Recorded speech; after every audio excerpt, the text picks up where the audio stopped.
in the jungle, hunters place a banana in a bamboo cage. There is a hole just big enough for the monkey's hand to fit through, but not the banana. The monkey reaches in and grabs the banana, but now he can't extract his hand.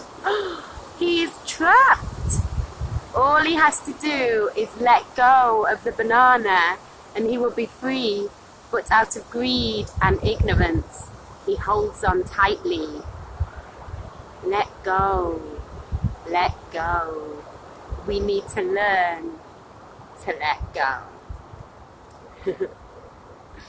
So, that is the hard lesson to learn in life. How do we let go of things? The trick is to be connected to everything and everyone, but not attached to anything or anyone. And this is obviously a lot easier said than done. For me, I find it hard with certain things like this ring. This is my favourite rainbow moonstone ring, and I thought I'd lost it last year and I was really upset. And then I started thinking maybe it's a lesson, you know, in letting go, and I just need to forget about it. And I did.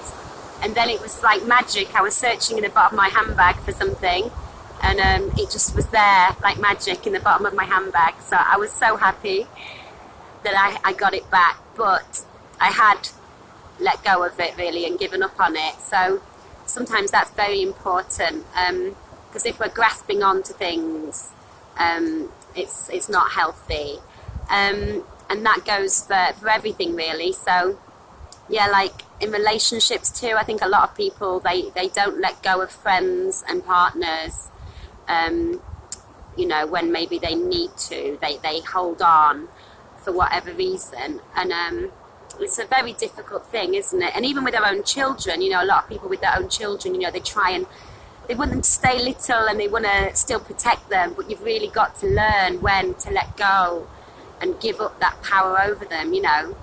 I don't really think you should see yourself as having power over your children anyway, because, you know, it's their life. You should just be like seeing yourself as a guardian, really. But, you know, sadly, a lot of parents do really try to control their children, and they find it very hard to let go of that control. So that's a hard lesson to learn. I think it's difficult, isn't it, to get the balance right?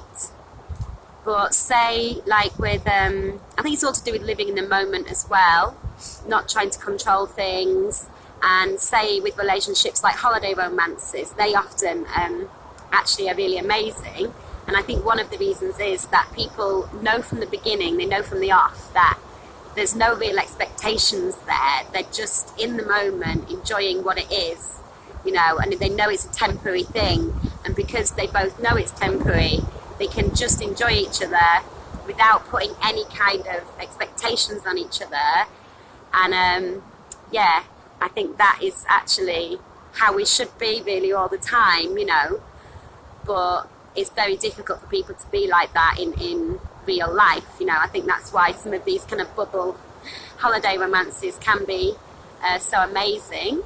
And then sometimes people do try and get it to last, don't they? I know one of my friend's sisters, she married someone that she met on holiday, but it didn't work out because probably, you know, the expectations and the reality and everything, people just put too much on each other and they try and create this perfect life. And that's the other thing, is people need to let go of perfection, trying to be perfect and trying to create the perfect life, because there is no such thing as a perfect life really, is there? And that's a difficult thing to let go of, because a lot of people have this dream of how they think it should be, this fantasy, which a lot of it is put into our heads through Disney movies and stupid things like that.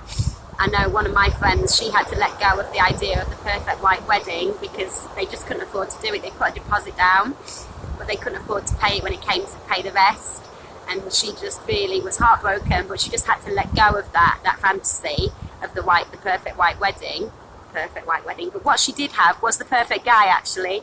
And what they've really got is the happy ever after, which I think most people find very difficult to achieve.